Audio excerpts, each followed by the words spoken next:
ఆంధ్రప్రదేశ్లో కూటమి అధికారంలోకి వచ్చినాక తెలుగుదేశం, బీజేపీ, జనసేన అధికారంలోకి వచ్చినాక గత 5 నెలల నుంచి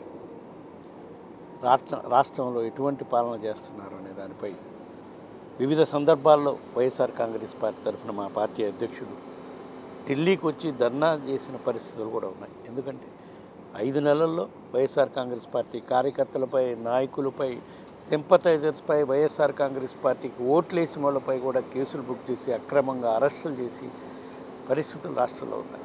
ఇప్పుడు ఇంకా గత 2 వారాల నుంచి ఇంకా 2 అడుగులు ముందుకెళ్ళి YSR Congress party social media యాక్టివిస్టుపై అక్రమ కేసులు పెట్టి అక్రమంగా అరెస్ట్ చేయకుండానే ఇల్లీగల్ డిటెన్షన్ చేయటం కార్యక్రమం గత 2 వారాల నుంచి రాష్ట్రంలో చాలా ఘోరంగా చేసే పరిస్థితి. రోజు అధికారంలో ఉన్న కూటమి ప్రభుత్వం అధికారులు వాళ్ళు చెప్పినట్టు వింటూ ఏ విధంగా కార్యకర్తలను, మరీ ముఖ్యంగా సోషల్ మీడియా కార్యకర్తలను ఇబ్బందులు పాలు చేస్తున్నారనే అంశం ఈరోజు అక్కడ కోర్టులని ఆశ్రయించడం జరిగింది. ఎందుకంటే మా పార్టీ అధ్యక్షుడు జగన్మోహన్ రెడ్డి గారు చెప్పారు, YSR Congress party social media పనిచేసే ప్రతి ఒక్క కార్యకర్తకి, పార్టీ కార్యకర్తలకి అండగా నిలబడతాం. మీరు తప్పు చేయనంత వరకు ఎటువంటి దానికి భయపడాల్సిన పని లేదు, నిర్భయంగా పోరాడదాం, కోర్టులకు వెళ్ళైనా పోరాడతామని చెప్పి ప్రతి ఒక్క కార్యకర్తకి అండగా ఉండటం కోసం మేము పోరాటం చేస్తూనే ఉన్నాం. అదే విషయమై ఈరోజు national human rights commission chairman గారి దృష్టికి కూడా తీసుకురావడం జరిగింది. ఎందుకంటే గత 2 వారాల్లో సుమారుగా 57 మంది సోషల్ మీడియా యాక్టివిస్టులపై, సోషల్ మీడియా కార్యకర్తలపై కేసులన్నా బుక్ చేయడం జరిగింది, నోటీసులన్నా ఇవ్వటం జరిగింది, ఎఫ్ఐఆర్లైనా లాడ్జ్ చేయడం జరిగింది. అందులో 14 మందిని మాత్రమే రిమాండ్లో కోర్టుకు ప్రొడ్యూస్ చేసి రిమాండ్కి పంపించడం జరిగింది. అంటే అరెస్ట్ చేయడం జరిగింది, అరెస్ట్ చేసి కోర్టులో ప్రొడ్యూస్ చేయడం జరిగింది. ఇంకా 12 మందిని అయితే వాళ్ళ ఆచూకే తెలియదు, ఈ రోజు వరకు ఎక్కడున్నారో కూడా తెలియదు.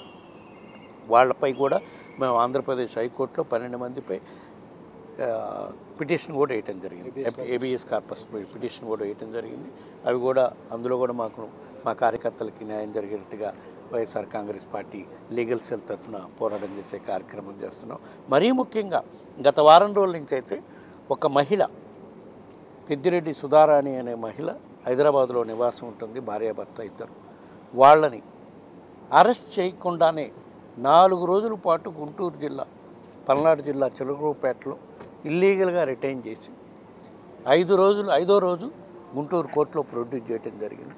అప్పుడు ఆ కోర్టులో ప్రొడ్యూస్ చేసినప్పుడు మహిళ న్యాయమూర్తి గారికి వాస్తవాలు చెప్పడం జరిగింది. 5 రోజుల పాటు ఏ విధంగా నన్ను ఇల్లీగల్గా రిటైన్ చేశారు, ఏ విధంగా మానసికంగా ఇబ్బందులు పెట్టారు, ఏ విధంగా శారీరకంగా హింసించారు అని గాయాలతో సహా కోర్టులో ప్రజెంట్ చేయడం జరిగింది. ఇట్లాంటి ఇన్సిడెంట్స్ అన్నీ కూడా, ఇదే కాకుండా మా ప్రజాప్రతినిధులు తిరిగే పరిస్థితులు లేకుండా, ఒక పార్లమెంటు సభ్యుడైతే కాన్స్టిట్యున్సీలోకి పోయే పరిస్థితి లేకుండా చేస్తుంటే కోర్టుకు పోయి ఆర్డర్ తీసుకుని రావాల్సి వచ్చింది. అదేవిధంగా ఎక్స్ఎమ్మెల్యేస్ కూడా కాన్స్టిట్యున్సీలో తిరగకుండా కూడా చేస్తున్న పరిస్థితులు ఉంటే కోర్టులను ఆశ్రయించి తీసుకోవాల్సిన పరిస్థితులు ఉన్నాయి. వీటన్నిటిపై కూడా national human rights commission complaint ఇచ్చాం. ఇప్పటి వరకు ఈ 2 వారాల నుంచి 57 మందిపై నోటీసులు ఇచ్చి కేసులు పెట్టారు. అందులో 14 మందిని మాత్రమే రిమాండ్కి పంపించారు.